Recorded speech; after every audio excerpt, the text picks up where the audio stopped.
Eu queria começar essa série, esse novo formato do canal com uma pergunta. E não uma pergunta muito objetiva, mas até mesmo uma pergunta idiota.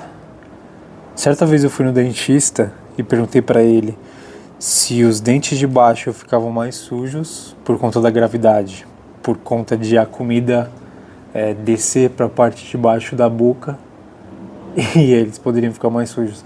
E o dentista ficou me olhando por uns 5 segundos, meio que atônito. Acho que é a primeira vez que alguém tinha perguntado isso pra ele, talvez ele mesmo não tinha se perguntado.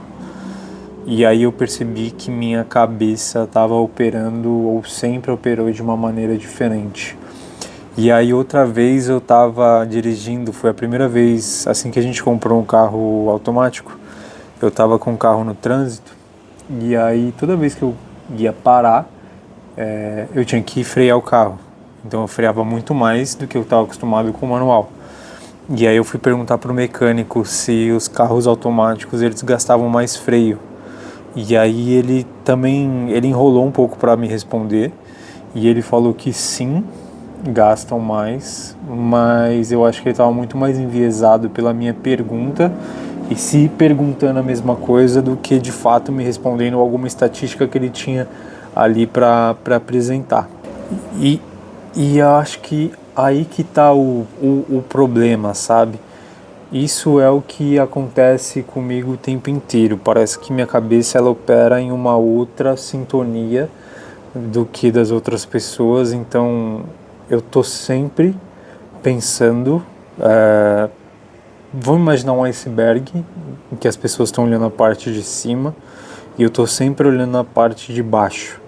Então, quando alguém está construindo um prédio, alguém pode simplesmente olhar e falar: ah, que prédio bonito. Eu vou olhar e imaginar qual que é o tamanho da fundação desse prédio para poder suportar esse tamanho todo e por que alguém escolheu aquele ponto em específico.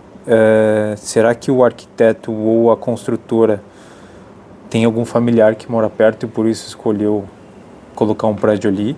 Ou por que eles pintaram de bege e não pintaram de marrom? Então eu fico pensando sobre isso o tempo inteiro e por muito tempo isso me pareceu um defeito, como se eu fosse um esquisito no mundo. E aí às vezes eu me pergunto, será que eu sou estranho? Será que eu sou normal? Tem uma amiga do trabalho que inclusive me chama de peculiar. A minha esposa muitas vezes fala que eu sou esquisito pelos livros que eu leio ou as perguntas que eu faço. E parece que quando você é criança, perguntar faz parte do seu script. Por que o céu é azul? Por que existem as nuvens? Quem é Deus? Como é que nascem os bebês?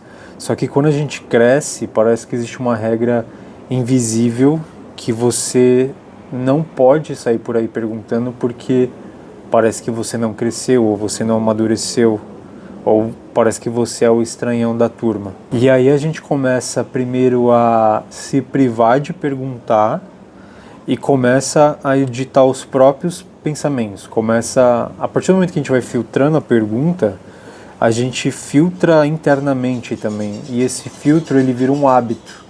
Então cada vez que a gente pergunta menos, a gente se pergunta menos e a gente vai moldando o nosso pensamento para andar conforme o padrão esperado.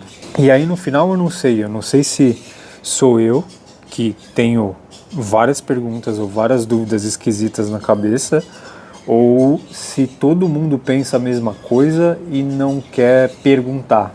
Porque pensando bem e fazendo um retrospecto, eu acho que as perguntas mais interessantes da minha vida, elas nunca foram as inteligentes. E talvez elas comecem parecendo ridículas mesmo. É igual quando você vai numa reunião de trabalho, você vai fazer um brainstorming, aquele primeiros 10, 15 minutos é liberado para cada um falar a besteira que quiser. É meio que o que norteia a discussão. E essas perguntas que parecem ridículas, elas vão abrindo espaço para as coisas que vão fazendo sentido. Então, não só pela curiosidade, mas ela serve como um quebra-gelo para você mesmo. Parece estranho isso que eu tô falando, né? Mas eu acho que faz sentido. É um pontapé para você ir afunilando e moldando a forma como você enxerga as coisas e enxerga o mundo. E talvez a curiosidade ela seja exatamente isso. Ter a coragem de fazer a pergunta que está passando na sua cabeça naquele momento, mesmo se for estranho ou não. E essa pergunta sendo para você ou para fora. Então, eu queria testar uma teoria aqui. Se você chegou até aqui, me conta nos comentários qual foi a pergunta mais estranha que já passou pela sua cabeça. Aquela que você nunca teve coragem de dizer em voz alta. Sem julgamento, sem resposta certa, eu quero provar uma teoria. Que talvez ninguém seja normal, todo mundo é um pouco esquisito, e a gente só tá com medo, só tá com receio de sair perguntando, e existe um grupo de pessoas com as mesmas esquisitices que as nossas. Então, eu desafio você a colocar aqui na seção de comentários aqui embaixo perguntas muito loucas e a gente vai fazer um ranking. Eu vou reagir à pergunta que eu achar mais interessante.